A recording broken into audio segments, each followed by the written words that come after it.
आपण पाहत आहात नाशिक खबर न्यूज, जनतेचे हक्काचे व्यासपीठ। नाशिकच्या त्र्यंबक रोडवरील स्वातंत्र्यवीर सावरकर जलतरण तलाव दुरुस्तीनंतर पुन्हा सुरू करण्यात आला आहे।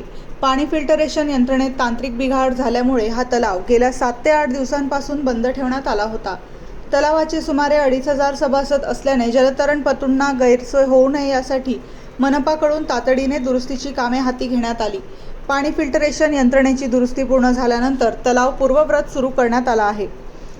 जलतरण तलावाच्या अतिरिक्त व्यवस्थापक शिल्पा सुभेदार यांनी सभासद आणि हौशी जलतरणपटूंना नियोजित वेळेत तलावाचा लाभ घेण्याचे आवाहन केले आहे। तसेच नाशिक महानगरपालिकेच्या सर्व नियमांचे पालन करून जलतरणाचा आनंद घ्यावा असेही त्यांनी सांगितले आहे।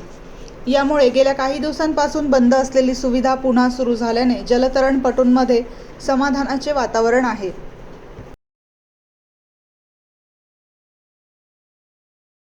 नमस्कार, मी नाशिक महानगरपालिकेच्या स्वातंत्र्यवीर सावरकर जलतरण तलाव येथे अतिरिक्त व्यवस्थापक शिल्पा सुभेदार पागे सांगते की आमचा जलतरण तलाव गेले 8 दिवस बंद होता। काही तांत्रिक अडचण आली होती, त्यामुळे बंद ठेवला होता। तर आता त्याचं निराकरण झालेलं आहे आणि सभासदांसाठी तो आजपासून पोहण्यासाठी खुला केलेला आहे। आपण मागच्या शुक्रवारपासून महिलांसाठी सुरू केला होता आणि आजपासून आपण पुरुषांसाठीचा जो असलेला मोठा जलतरण तलाव आहे तो सुरू केलेला आहे। तरीही जे नागरिक ज्यांना ही बातमी कळलेली नसेल त्यांना मी सांगते की आपण येऊन त्याचा लाभ घ्यावा। धन्यवाद।